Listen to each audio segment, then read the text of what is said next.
Harry, we sat down in May of last year, and you had just retired from Dartmouth. You'd returned to Williamstown, and you were looking forward to a happy and full retirement.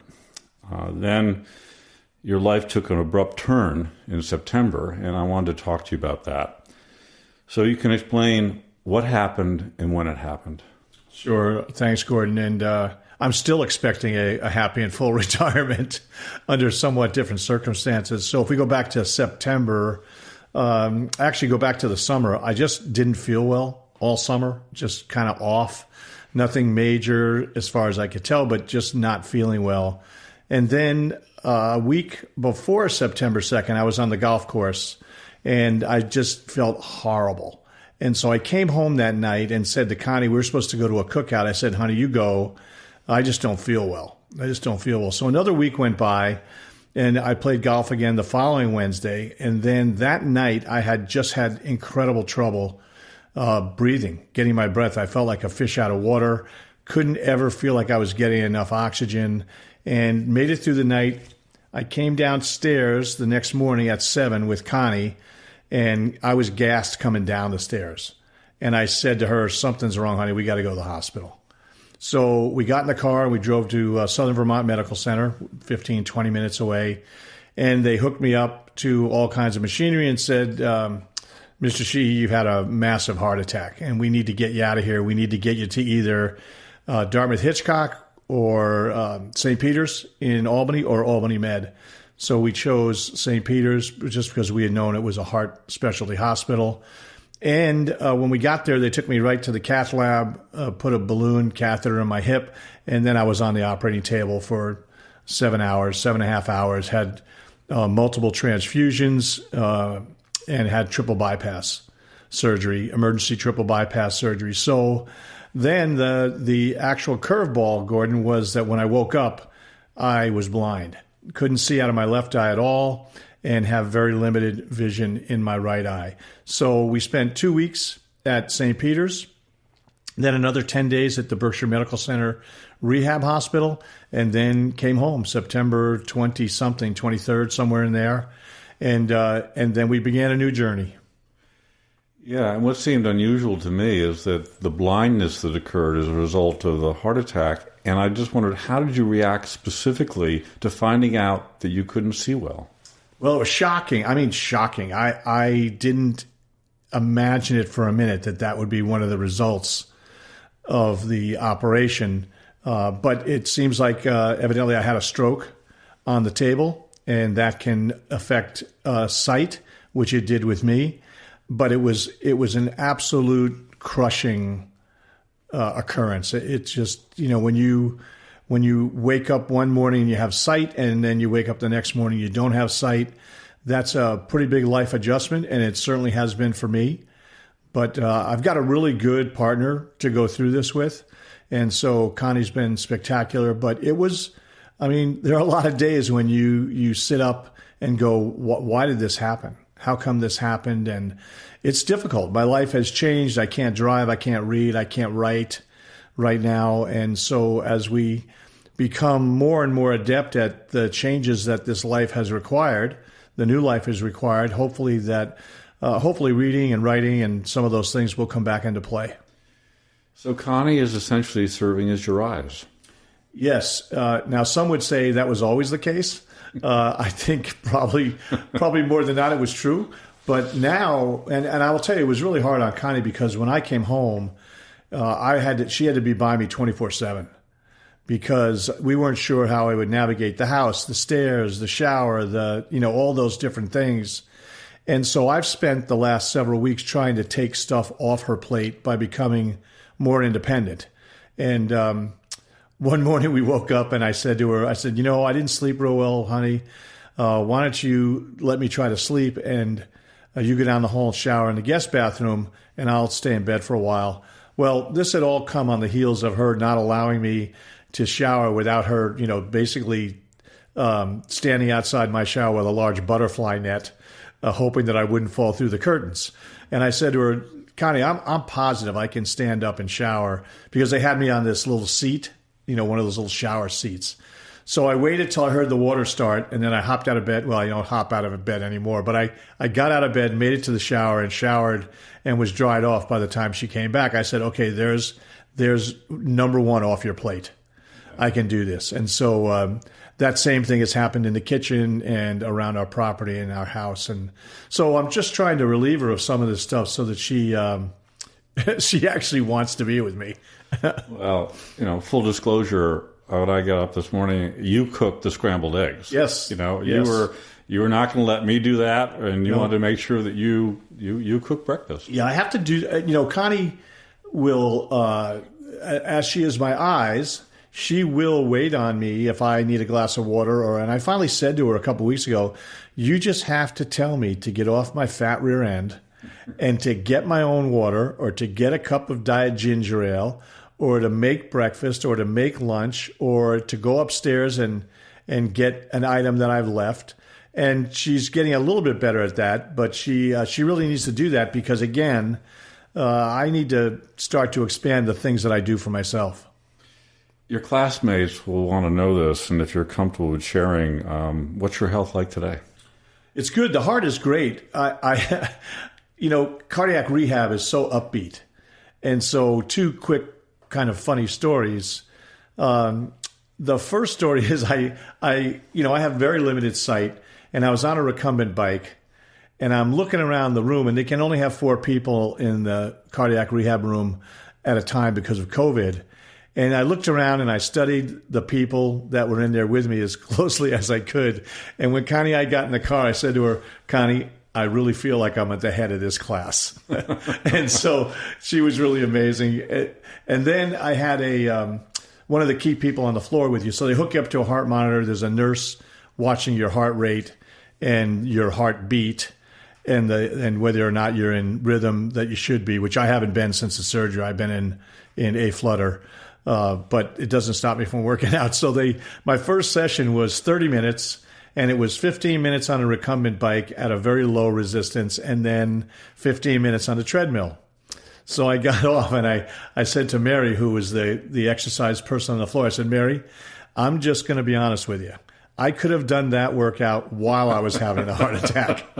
So I said, we need to jack this up a little bit. And so, but understanding the need for a baseline, I let them go at me for 30 minutes the next class. And now we're appreciably above that. And the intensity is actually jumping. So, and then yesterday at our house, we have a little bike, a stationary bike. I rode for an hour on that. So my heart's coming along great. It's been a good experience, and I'm very thankful. It was touch and go on the table, so I'm really thankful to have this chance. So what can you do that you yet know you can do about your eyesight? So we've done a lot already. We've gone and seen a top ophthalmologist in Boston. We've seen a top optometrist in Albany. And it's limited what they can do for me right now, to be honest, Gordon. There's not a lot they can do. There are a lot of devices on the market. None of them are perfect. None of them solve all my issues. But I have a thing called a Vision Buddy, which I just wish they had not named it Vision Buddy. But I have a buddy that helps me watch television a little bit. But it doesn't deal with visual acuity. It only deals with magnification. So while I can make something larger, it doesn't help with clarity. So that's been a little frustrating. And, but we're going to keep, listen, you either fold your tent or you keep plugging. And so we're going to keep plugging, and we'll stay close to the industry that manufactures these things. There's a lot of research going on now. I don't think it would stun me if there was a potential stem cell solution out there in the future somewhere. I just I got to outlive it. So we're gonna hold tight and keep our ears to the ground on everything that's out there, and in the meantime, have a good life. Yeah, that would seem to me most important, which leads to my next question, is your state of mind. You described it up to this point, but how would you describe your state of mind? Optimistic, hopeful, what would it be? I think it's hopeful. Listen, I'm not going to sugarcoat it. It was crushing. I mean, soul crushing to wake up blind after seeing for, my entire life. and knowing that it was going to change Connie's basic reality, minute by minute in our lives, that was crushing. And it's a roller coaster ride. It's a roller coaster ride. It's up and down and up and down. But I can still enjoy a lot of things, which I do. And I enjoy Connie tremendously. And so we were walking the track one day at Williams because I can see the lines in the track. And so we were walking the track and I looked at her and said, look, honey, if this is our life from this point forward, I'm okay with that. Yeah. And I am. Yeah, you said last night over dinner, we were trying to get at the sort of the depth of what happened emotionally. You said, there have been tears. Oh, yeah. A lot of them in our house. There are just times when it crashes down around you that this new reality is something. I mean, I miss the reading and I miss driving. I miss driving terribly. My dad, I'm convinced in his DNA he had a driving gene, and I'm pretty sure I inherited it. So I miss that probably as much as anything, to be honest, the freedom that driving affords you. And those who remember Connie's illness, there was a section in the Caring Bridge about her driving and how slow she drives. So I'm sitting in the passenger seat now, and the world is not flying by me in any way, shape, or form.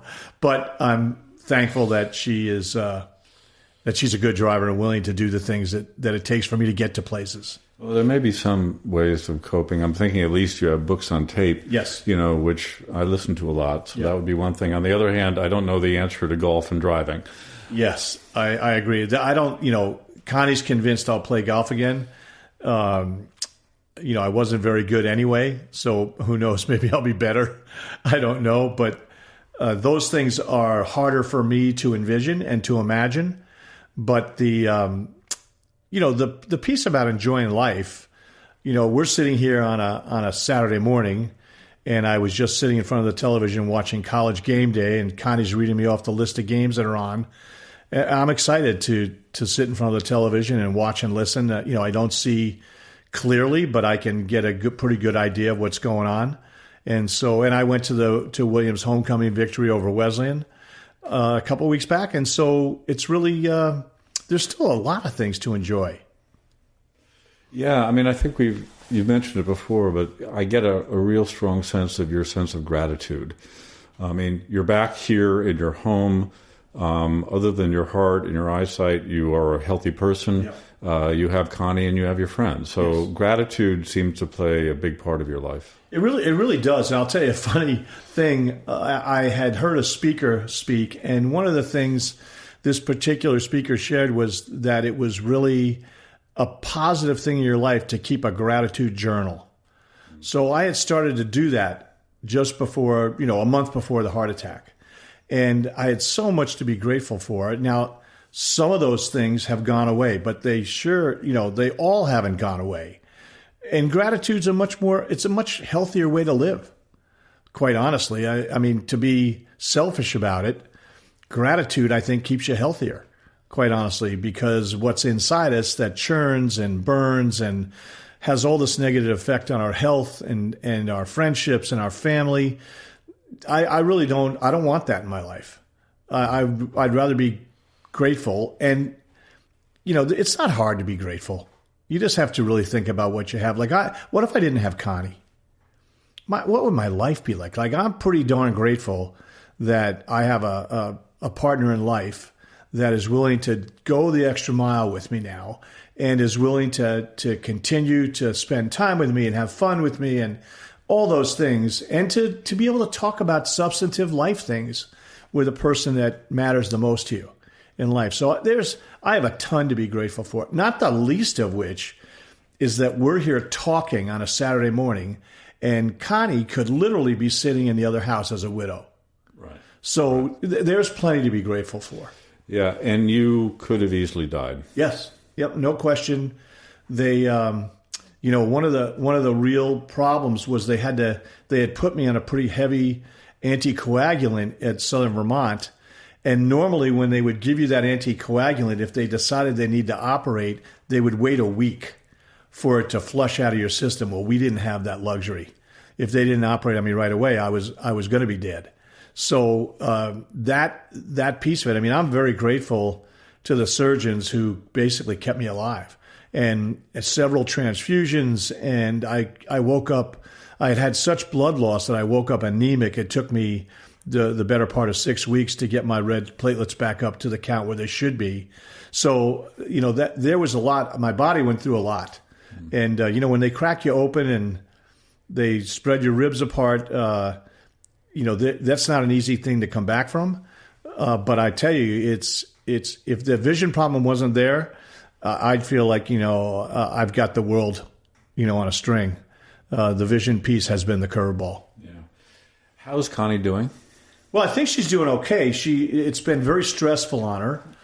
We went to the doctor the other day, and she comes into the appointment with me, and it was I'd had a bunch of blood work done, and they were going to go over it. And the physician's assistant sat across the room from us and said, "Well, how are you?" And I went, "Oh, I'm good." She goes, "No, how are you?" And she points to Connie. And Connie goes, "Well, not so good. There's a lot of stress. It was really hard. It broke my heart. But she needs to realize that I'm going to be okay, and that we actually got a third chance, right? Our first chance was our first life, and second chance was when she was so ill. And now we have a third chance, and we're just not going to waste it." Yeah, I mean, one of the things that struck me, you mentioned Caring Bridge before, which is this health app that allows you to communicate with friends and family and for them to respond.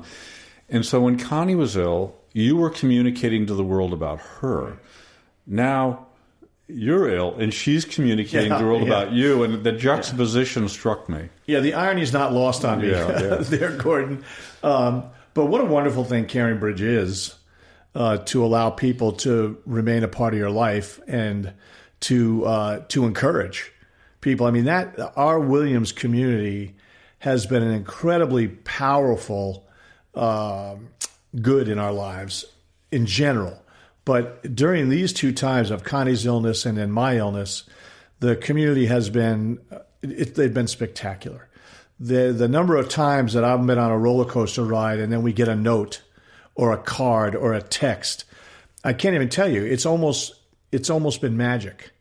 And so that community has been incredibly important to us and will remain important to us when things calm down and the acuteness of this whole situation has faded. I think we will remain dedicated to the Williams community, and they'll remain dedicated to us. They've proven that already. Yeah. I mean, it seems to me unusual that two people who've been married for a long time and love each other both have had near-death experiences and then had to support each other in a very dramatic way. Yeah, I don't know. I mean, I don't know what the data says out there, but it certainly happened to us. And but it's almost like that's where rubber meets the road. When things are going fine, we tend to just glide through life, and then when something happens that's a negative, then we're tested. Yeah. And so we've both been tested twice. And one of us has been tested on the health side. The other's been tested on the support side. And I think hopefully we both. Connie's certainly passing that test. There's no question about that in my mind. And I hope that when she was ill, that I passed it. And I had shared before, Gordon, that one of the things that allowed me to be the support for her was this sense in my life that I had failed my dad when he was sick. You mentioned that in the first time. He had Parkinson's. The last 2 years of his life were really hard, and it was hard for me to be with him. It was really hard for me to be with him. This strapping guy of 6'6", 240 or 250, whatever he was, and a hero to me, and then all of a sudden just kind of withering away. That I failed that one. So I remember consciously thinking when Connie was ill that I'm not going to fail this one. But I never had a doubt that Connie would pass this test. Yeah. Well, you're passing it too at this time. I mean, that's how I see it. In terms of our interactions, your attitude, I think you're passing the test, Harry. Well, I hope so, Gordon, and I want to. And there's life. I think we were talking last night. I said, or maybe it was this morning. There's a tipping point for all of us, and I don't know what the age is. And to be honest, it's probably a different age for everybody. But life stops throwing fastballs down the middle and starts to throw all curves and changeups. Yeah. And we certainly have reached that point in my life that this was a curveball. It was out of left field. We didn't see it coming. There were probably any number of signs that I missed or didn't want to deal with, and that just so it bit me. But it wasn't a fastball down the middle. Yeah. Those are gone. And dealing with all those fastballs or lack of fastballs and curveballs, one quality which you talked at length about in our first interview is the quality of resilience. And I want you to talk a little bit about resilience. As you described, you get knocked down, you got to get back up again. So describe how resilience is playing a part in your life today. Yeah, I mean, it would be relatively easy for me to fold up the tent right now. Feel sorry for myself. Boo-hoo. Why'd this happen? Why me? But it's not what I've taught my whole life. And frankly, what's really funny is if you were to ask my players in the past to quote me on certain things, a lot of them would say, Coach, I remember when you said, don't tell me the sea's rough, just bring the ship in. Yeah. And I've had several players call and say, hey, Coach, this is what I remember. Don't tell me the sea's rough, bring the ship in. Now, the interesting thing about life, Gordon, is that your words often get tested. And so you can only say that so many times and have something happen to you and then look at somebody and I say, well, that doesn't apply to me. This is so far worse than whatever happened to you or someone else. No, that's just not the way life works. Eventually you're going to be required to live up to your words. And so that's been an inspiration to me. My players have been an inspiration to me by bringing that one up because, it's either right or it's wrong. It's either true or it's not. And so we're going to operate with that one. I'm not, as tough as this has been and as big a roller coaster ride as this has been for Connie and I, in general, I'm not looking to tell people the sea's rough and I won't be able to do this. Yeah, your former players, if they didn't witness your resilience, they would have said, what did he mean when he was talking to me? And you're living your philosophy, which, knowing you have to do. So I used to use a quote all the time with my teams and also with my coaches when I was an administrator, and I'd say, one of my favorite writers, Ralph Waldo Emerson, said, what you do speaks so loudly to me that I can't hear what you say. It is an unbelievable quote, and what a powerful, very profound, simple thought that is absolutely true. And as we look, and we all fail at this at some point, but when we look at it, when you think about how you learn something that a group does that you want to be a part of, you can listen, you can read notebooks, you can read, guidebooks, you can listen to people. But what you're really doing is watching people. Right. That's how you learn what it means. So when I would talk about what does it mean to become a player in the Williams College men's basketball program, well, I can tell you, but I'd rather have my players show you that this is what it means. So that's a very powerful quote, and I certainly am going to strive to live up to that one during our time, whatever time that I have left on the earth with my bride. That would be a good goal, would be to live up to that. Well, let's talk about another thing that you stressed in our first interview. One was resilience, which we just covered. The other was faith. Sure. And the importance of faith. And I'm wondering what role faith is playing in your recovery. Well, it's a huge piece. It's probably the biggest piece. Connie and I have been, we've been born-again Christians for a long time. I played on an evangelical Christian basketball team that toured the country in Athletes in Action. Connie was actually at college was the spur for me to look into this. And when you and I were talking this morning, I said something that I've thought for a long time, and it's not just faith, it's what's the object of your faith, right? And so Christ is the object of our faith. If I can have faith in a bag of sugar to change my life. But you have to evaluate at some point, what's the object of your faith worth? What does it really do for you? What does it say to you? And this has been a very profound time for us. Our prayer times have been powerful, powerful times. Our daily devotionals have been powerful times. It's almost like these devotionals are speaking right to me. And this person of Christ is someone who has been at the center of our lives and our marriage. And now Christ is being tested, right? And so we've never felt alone there. We've never felt, and the whole thing about, you had said earlier, life, some people think life isn't fair. Well, you know what? That's right. It isn't. It's not. If you're looking for fairness, you should check out and do something else, right? Because life's not going to be fair by our standards. Things are going to happen to you and to ones you love that make no sense. No sense. And there are lots of times where people who know of our faith will be hurting, and I can't stand with that person and give them a magic bullet. There's no magic bullet, right? It's not like I wave a magic wand, but a faith that's deep and abiding will carry you through an awful lot. Right, but is it sometimes difficult to reconcile your faith with things that seem unfair? Yes. I mean, for sure, there are times when my thought process goes there, but I constantly remind myself that my life on this earth is not all there is. And that if what I happen to believe is true, then this is a pretty small part of what we're actually going to be a part of. And so if I'm correct and there's an afterlife and it's called heaven, that the life in that place is going to dwarf whatever happened here.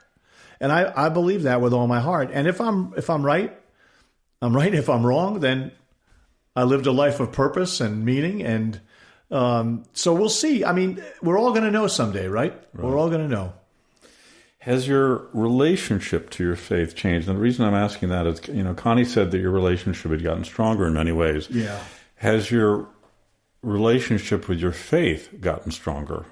Yeah, it's deepened. I mean, you can't help but go through something like this, or with what Connie went through. I mean, I actually think my faith deepened more with Connie's situation, because when you're the person who is the caregiver, the needs are so acute and so much power in meeting those needs that my faith had deepened at that point. Now, it deepens during this as well, but I'll tell you, I just have loved her for so long that when you watch a person hurt that you love that much, I found it more difficult than what I'm going through as a person. Now the shoe may be on the other foot, right? Now Connie has to look at me and see a somewhat diminished person because of sight. And I'm not inside her head. And so I don't know at what level she's feeling that, but I know she's feeling it. She has to. She's a human being. She's feeling it. But my relationship with my faith has deepened, and it deepens every day anyway, because the longer you're on this earth, the more you learn about the object of your faith, which in our case is Christ.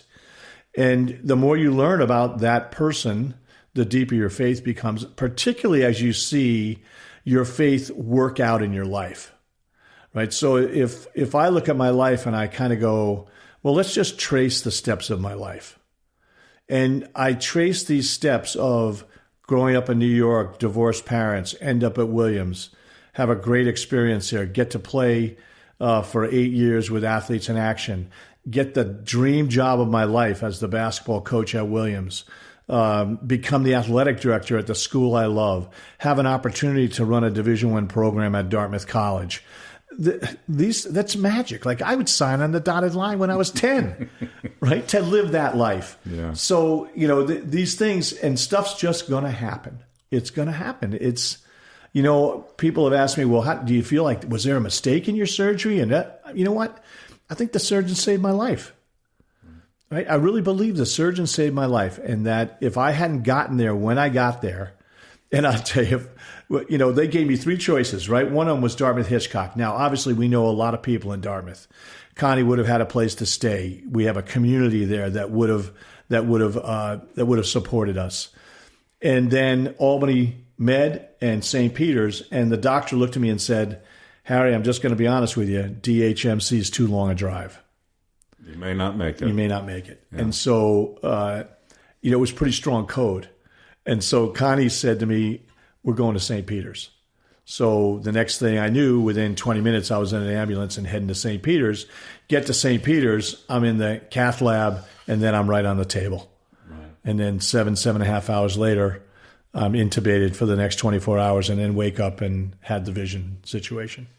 In our previous conversation, I believe you talked, if I remember correctly, that about receiving signs from God. Mm-hmm. And I'm wondering if you see your illness, which you're getting over, as a sign. And if it is a sign, what's the message? It's a bad sign. To clarify what I was talking about, there are interesting tipping points in my life where I believe that God has provided me with a picture and a vision of where I'm going next. And clear as a bell, Gordon, clear as a bell. We sat up in a little restaurant in Hanover called Zinn's, Connie and I, and we were there to watch the Dartmouth basketball team play Bucknell because Dave Paulson, who was on one of my early teams here, was coaching Bucknell. And we sat at the dinner table, and I was near the end of my Williams career. We didn't know it at the time, but near the end of what would be my Williams career. And I looked at her and I said, Connie, I can picture us being here, because the job was open at the time. I said, I can picture us being here. This would be a great place for us. Well, God has operated in my life like that. And I'd be lying if I said to you right now, I have that picture of what's next. I don't. I had some things that I really wanted to do in retirement. One of them was to write another book with less pictures than my first one had. As I liked it, my first book had a lot of pictures. But that's, so now I have to adjust into what technology allows me to do. And you can do it. It's there, but I have to make a few more mental steps before I'll be able to envision that. So there's a psalm that says, "Be still and know that I am God." And I would say that probably captures where I am right now. There are a lot of days where I lay on the bed or I sit in a chair and I go, "Be still and know that I am God." And to wait for God, God's got something for me. Like there's something, and you know what? If it's walking the track with Connie for 10 more years, hallelujah. Mm-hmm. I'm happy with that. If it's writing a book, if it's speaking, whatever it is, I'm happy. But I'm convinced and I'm confident that God at some point will provide a clearer vision of where he wants me to go and where he wants Connie and I to go together. But if I think that I don't know if you felt that God had a plan for you, but was this was part of the plan? Yep. Was it a test for you, or how does it fit into God's plan? Your illness. Well, I think the first thing is that we have to realize that if what I believe is true, then the entire world is interconnected, totally interconnected. So what this means to me may seem incredibly large and important, but in the interconnectedness of our world and people, it's a raindrop in a bucket. And so was this part of God's plan? Listen, yes, God allowed it to happen to me. Does he, there's another verse in the Bible, God will never test you beyond your capability to pass the test. So I have that confidence. And I think the way I look at this, Gordon, is that there's a test to be passed here, no question. No question. And I've failed enough tests in my life, many of them at Williams, to be honest, but I've matured and I've got a different place in life right now. I've had different experiences. I've watched God work in my life in multiple ways. Like I literally do not spend 1 second questioning this. I don't sit there and go, why me, why me, why me? Maybe at the very beginning I did a little bit, but I was so heartbroken at the beginning. When Connie talked about there have been tears in the house. Well, there have been, right? But mostly for me, those tears are, oh my gosh, what does this mean to her? What does this mean for her? What does this mean for her life? Gordon, she was like my shadow the first month at home. I'd turn around and go, get away from me. Go to the other side of the room. Put something on television. I'll make my own scrambled eggs. I'll make my own eggs. Play 9 holes of golf. Go for a walk with a friend. I mean, really, it was unbelievable. And it was like me and my shadow. And I totally get it. I totally get it. It was the beginning was so disconcerting and so frightening that, but again, most of my worry came from, what does this mean for her? So that my battle has been, one of my tests has been to become as independent as possible. And my goal now is to say, Connie, you can go away for a week, right? If I have food in the fridge, I'm going to be alive when you get home, right? And so, to me, that's what I want from her, is to feel like I don't want part of her life taken by this. She has some capabilities now that I don't have. I want her to utilize those. I want her to have great friendships. I want her to, we'll spend our time together. There's no question about that. We do feel closer, but things like this tend to bring you closer. If there's quality to begin with, then, things like this can either break you up or they can make you closer. It would be very easy for her to go, hey, I didn't sign on to this. This is not, hey, Harry, I love you, but holy mackerel, I didn't sign on to have a blind husband for the rest of my life. So, that has been my major concern, and I think we're moving in that direction. Yeah, you talk about resilience and faith, but the thing that I have witnessed between the two of you is love. Yeah. And I think that is what binds you guys together. Yeah, we like each other. We have fun. We laugh all the time, including now, every day. There's something that happens that we laugh about. So poor Connie, she's all over the map because she's got 24 things she's got to take care of for me, and she's trying to live her life. And so I'll yell up the stairs to her, could you bring my blood monitor down? Because I'm a diabetic. Would you bring my blood monitor down when you come downstairs? I don't need it right away. So invariably she comes down without it. Invariably. And so I'll go, is the blood monitor with you? She'll go, no. And we just laugh. This has taught me that laughter can always be a piece of this. And you know what, Gordon? I'm so thankful for the vision I do have. So thankful, because it enables me to navigate the house up and down stairs. I get ready for bed. I get up, I shower in the morning on my own. I come down, I make my breakfast. I go to my rehab sessions. Friends have picked me up to go walking, to have Doug Pickard, who's a class of 69 at Dartmouth, very, very good friend, picked me up Thursday. We went out and had breakfast at the Chef's Hat, which I'm excited to say is now reopened. And so there's going to be a quality of life for me that will be there, that will be positive. But she's just the best. She's the best. Yeah. Let me have you talk a little bit about your dad. He played such a huge part of your life. You talk about him often. And have you been thinking of him? Yes, because he would be, first of all, he'd be heartbroken, first of all. But he would be the biggest supporter outside of Connie. He just, I was his son. And I'm sorry, this is hard for me. Yeah. Do you want to take a little break now, or I'll get through it. Okay. He was always my biggest supporter, and I think about him every day. Yeah.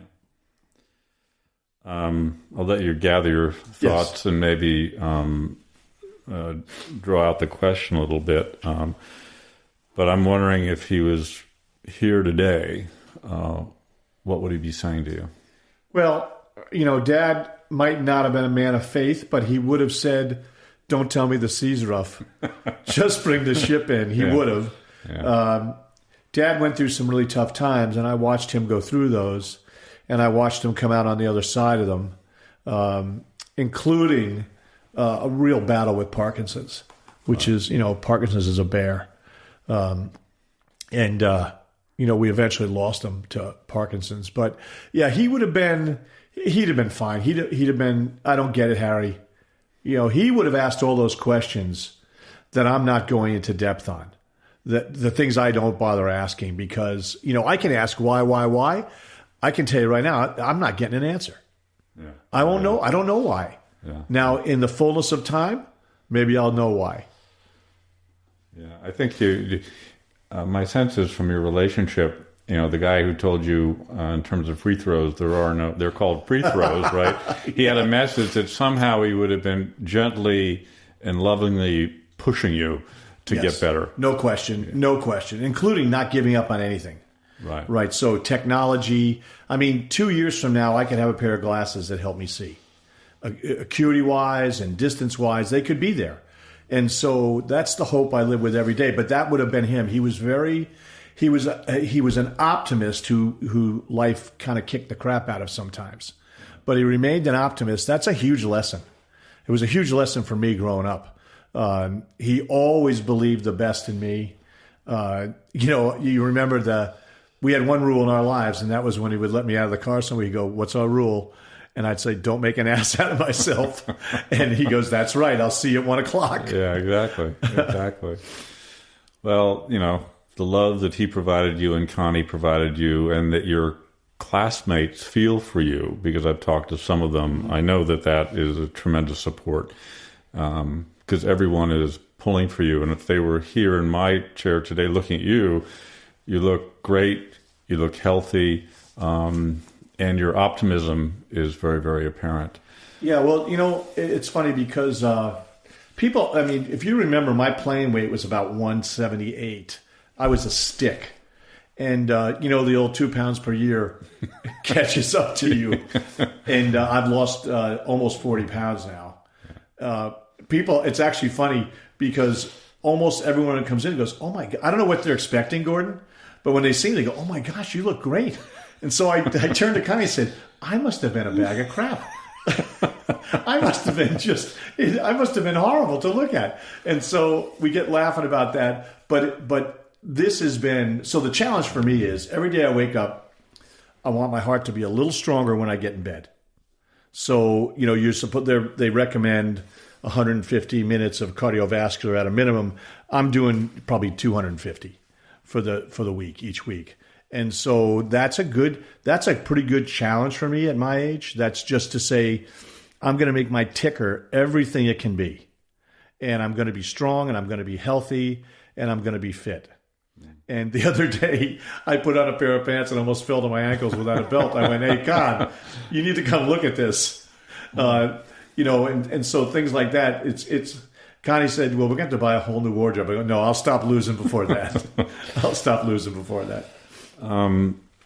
I really don't have a lot more questions. Do you have any concluding thoughts that you'd like to share with me and with people listening? Sure. We had this unbelievable opportunity in the fall of 1971 to come to this little college, and it has changed my life. The folks in our class, I actually do believe that there are good classes and bad classes that go through institutions. And boy, oh boy, did we have a great class. And I have been so appreciative of the reaching out. And actually, probably the great majority have been classmates that I didn't know very well at Williams. I knew of them, right? I didn't know them well, and they were probably more like acquaintances. But this small college in the town that I live in now was magic in many ways, and provided us with an opportunity to grow and bond. And even one of my roommates I'm much closer to now than I was when we went to school here. And it just has been a remarkable opportunity, and to carry that forward in life and to have the life I've had, I just wouldn't trade it for anything. Not a thing. There's nothing I do particularly differently. There's nothing there's nothing I haven't done that I'm dying to do. My dad, when he passed away, said to me before, he said, "Harry, there's so much more I wanted to do." I actually don't feel that way.